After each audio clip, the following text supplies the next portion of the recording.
Assalamualaikum warahmatullahi wabarakatuh. Nama saya Ajeng Dwi Pratiwi, mahasiswi semester 6, jurusan Pendidikan Bahasa Arab. Di sini saya akan memaparkan tentang review artikel yang telah saya baca. Baiklah, artikel yang pertama ini berjudul tentang urgensi belajar bahasa Arab yang ditulis oleh Mukhlis Muhammad Abdullah. Pendahuluannya itu berupa betapa urgensinya bahasa bagi kita semua. Bahasa itu sangat penting dalam perkembangan suatu negara karena bahasa sendiri menjadikan seseorang berbudaya. Nah, memiliki kreasi dan lain-lain. Bahasa Arab sendiri ini penting sebab bahasa Arab ini termasuk dari bahasa komunikasi resmi antar bangsa dan juga adalah bahasa agama, yaitu agama Islam tentunya. Isi dari artikel ini yang pertama itu adalah tentang fungsi tekstual bahasa Arab. Fungsi tekstual sendiri ini adalah tentang bagaimana bahasa Arab. Fungsi tekstual ini adalah seperti contoh-contoh bahasa Arab yang dalam teks seperti Al-Quran dan hadis. Nah, jika sebagai umat Islam tentunya kita condong ke Al-Quran dan hadis, ya kan? Nah, tapi Al-Quran dan hadis itu berbahasa Arab, jadi kita harus mengartikannya. Nah, ini adalah fungsi tekstual bahasa Arab itu untuk mengartikan tuntunan agama seperti Al-Quran dan hadis. Yang kedua adalah fungsi sosial bahasa Arab. Nah, dalam kajian sosiolinguistik bahasa setidaknya berhubungan dengan 4 hal. Yang pertama itu bahasa mempengaruhi masyarakat, masyarakat mempengaruhi bahasa, masyarakat dan bahasa saling berpengaruh, dan bahasa dan masyarakat tidak saling mempengaruhi. Nah, ini masyarakat itu kan ada di lingkup sosial, berarti ini bahasa Arab itu terdapat fungsi sosialnya. Seperti itu contohnya. Yang ketiga adalah bahasa Arab sebagai bahasa politik. Nah, dari sejak tahun 1973 itu bahasa Arab telah dijadikan bahasa ke-6 yang resmi yang dipakai dalam persidangan PBB. Persidangan PBB sendiri ini kan untuk membicarakan tentang hal-hal yang berkaitan dengan bangsa-bangsa, terutama dengan politiknya dan segala halnya gitu. Lalu untuk yang keempat adalah bahasa Arab sebagai bahasa ekonomi Islam, perbankan Islam, dan hukum Islam. Contoh dari hal ini adalah seperti yang biasa kita dengar, mungkin ada kata-kata muamalah, terus murabahah, baitul mal, dan lain-lain itu termasuk bahasa Arab dalam segi ekonomi Islam, perbankan Islam, dan hukum Islam. Lalu ada juga bahasa Arab sebagai bahasa kebudayaan. Nah, bahasa Arab sebagai bahasa kebudayaan ini banyak kita temui dari karya-karya ilmiah, karya-karya tulis dan lain-lainnya yang berbahasa Arab. Itu bisa termasuk dalam bahasa kebudayaan juga. Lalu dalam artikel ini juga menjelaskan tentang penjelasan singkat tentang pembelajaran bahasa Arab, metode dan rancangan ajar bahasa Arab itu seperti apa sih? Karena belajar berbahasa itu membutuhkan proses dan persiapan yang matang gitu. Jadi materi apa yang harus kita ajarkan kepada peserta didiknya nanti itu juga harus kita persiapkan dari jauh-jauh hari gitu. Seperti mengajarkan pelajaran berbahasa lainnya pasti membutuhkan persiapan tentunya. Nah, kesimpulan dari artikel ini adalah urgensi bahasa Arab dapat dilihat dari fungsi-fungsi yang tadi sudah kita sebutkan dan peran bahasa Arab dalam masyarakat tersebut.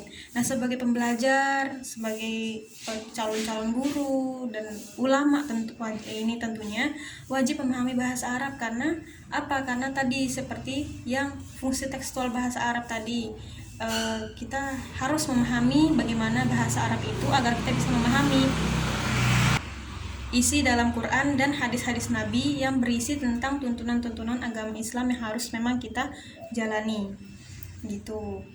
Dan perlunya kita saat pembelajaran yang efektif, perlu adanya seleksi materi ajar yang tepat dan persiapan yang matang.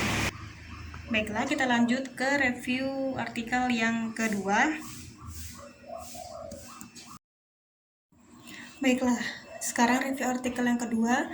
Judulnya tentang pentingnya bahasa Arab di daerah pedesaan. Penulisnya Muh-Aziz Arifin dan Sukandar.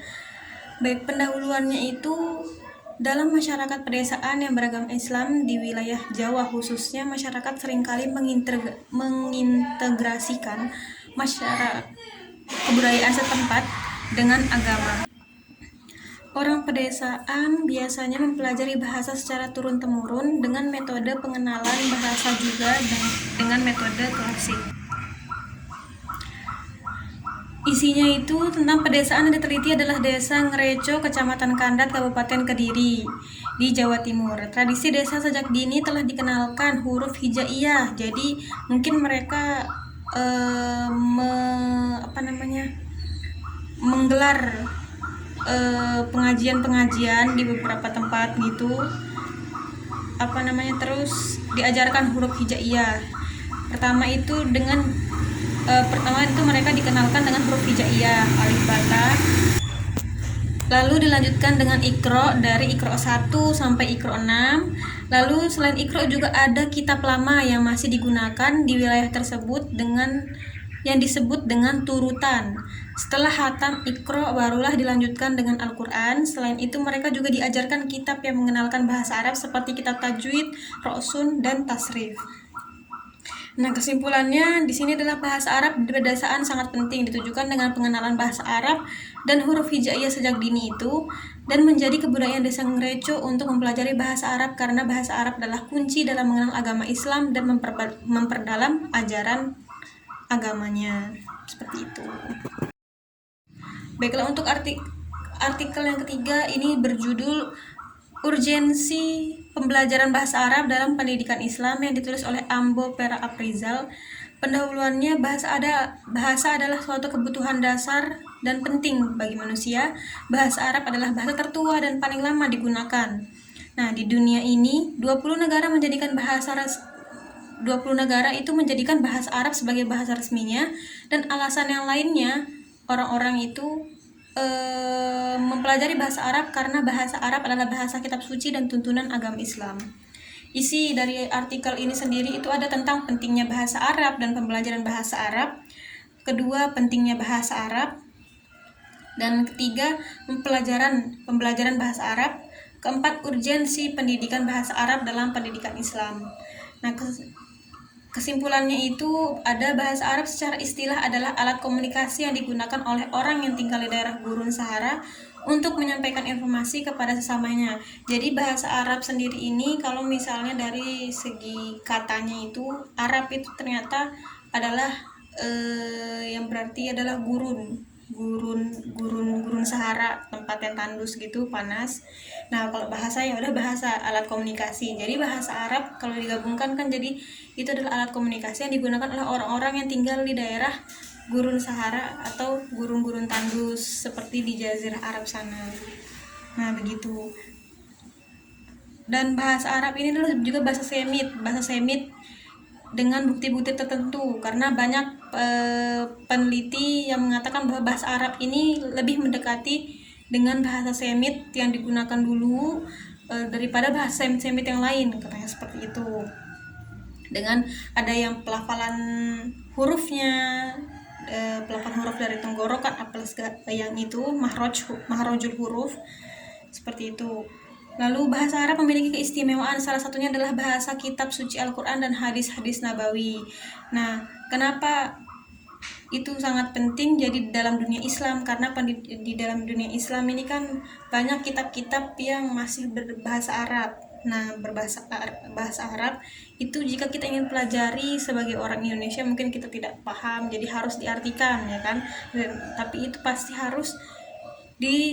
kita harus tahu bahasa Arabnya dulu, bahasa Arabnya baru kita bisa menjelaskan, begini begitu.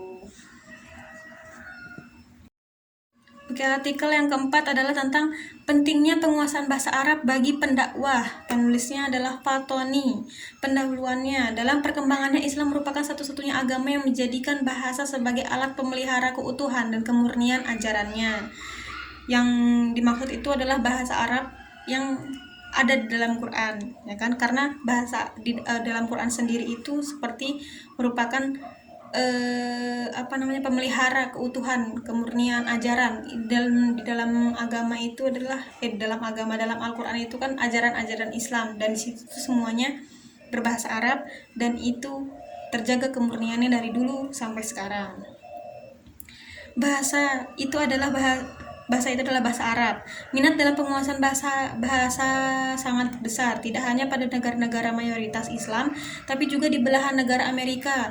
Jadi bahasa Arab ini tidak hanya mayoritas orang yang ingin mempelajarinya itu di negara-negara yang mayoritas Islam seperti Indonesia, tidak, tapi ada juga yang di daerah-daerah seperti negara di Amerika, seperti ada universitas besar seperti Harvard. Nah, Harvard dan Georgetown yang merupakan universitas Katolik. Georgetown ini adalah universitas Katolik, tapi dia memiliki mata kuliah atau matkul bahasa Arab, serta ada juga mereka mendirikan pusat pembelajaran bahasa Arab yang lumayan yang besar di kampusnya itu. Padahal mereka adalah universitas yang berada di negara yang mayoritasnya tidak Islam seperti itu. Tapi karena memang banyak orang yang tertarik dengan bahasa Arab, jadi adalah mata kuliah itu.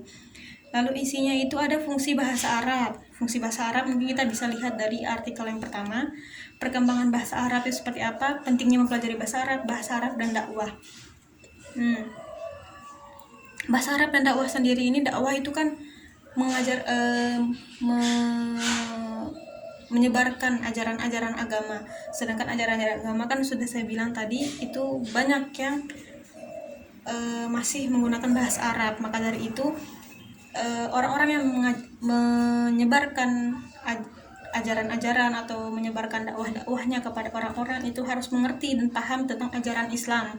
Pastinya mereka membaca buku-buku yang ada yang berbahasa Indonesia, ada juga yang berbahasa Arabnya. Itu yang harus mereka pelajari dan mereka pahami seperti itu. Jadi kesimpulan adalah penguasaan bahasa Arab bagi pendakwah sangat penting, karena bahasa Arab adalah bahasa agama Islam dan bahasa Al-Quran. Jika seorang pendakwah yang selalu menyebarkan ajaran agama tidak memahami bahasa Arab, maka hal yang wajar adanya penyelewengan makna pada kitab-kitab ajaran agama Islam tersebut. Baiklah, kita masuk ke artikel yang kelima, yang terakhir.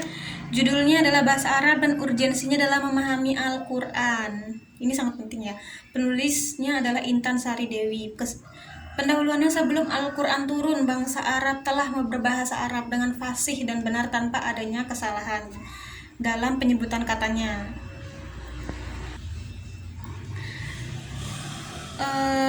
Lalu Al-Quran ditulis dalam bahasa Arab yang sangat indah susunan dan rangkaian kalimatnya. Al-Quran adalah kalam Allah yang menjadi petunjuk bagi manusia. Jadi jika kita perhatikan, jika kita baca terjemahan dari Al-Quran sendiri itu, maka arti-arti yang bisa kita ambil itu sangat indah seperti itu. Dari susunan bahasa Arabnya saja, jika kita memahami tentang bahasa Arab, kita bisa melihat bagaimana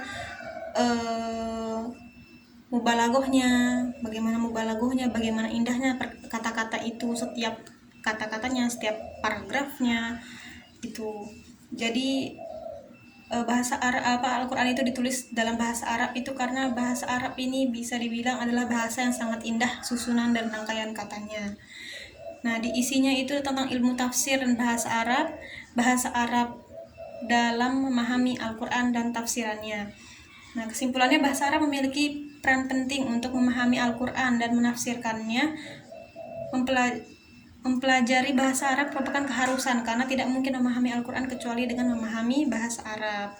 Bisa jadi itu jika orang-orang yang menerjemahkan bahasa Arab itu mereka sebenarnya tidak tahu bahasa Arab, bisa saja arti-arti yang mereka buat adalah arti-arti yang menyeleweng semua seperti itu. Jadi memang harus memahami bahasa Arab tersebut agar Al-Qurannya sendiri tidak salah diartikan. Baik, dari 5 artikel tadi itu kita mendapatkan ide atau rangkaian-rangkaian ide, yaitu dari kelima artikel ini bahwasannya mempelajari bahasa Arab itu sangat penting, ya kan? Seperti pada artikel yang pertama menjelaskan tentang fungsi-fungsi bahasa Arab dari segala segi, lalu pada artikel yang lainnya menjelaskan bahwa bahasa Arab adalah bahasa agama Islam dan kunci untuk memahami Al-Quran serta hadis. Nah, pada artikel kedua juga memperlihatkan bagaimana sebuah pedesaan merasa bahwa bahasa Arab itu sangat penting untuk diajarkan, bukan hanya untuk ilmu, melainkan untuk mendalami ilmu agama. Mereka juga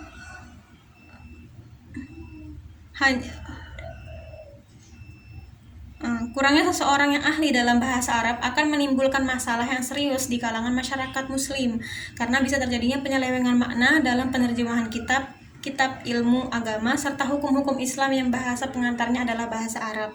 Jadi kita bisa lihat bagaimana pentingnya mempelajari bahasa Arab itu sendiri, apalagi bagi umat muslim, seperti itu. Mungkin hanya itu yang bisa saya sampaikan di dalam video kali ini. Kurang lebihnya mohon maaf. Wassalamualaikum warahmatullahi wabarakatuh.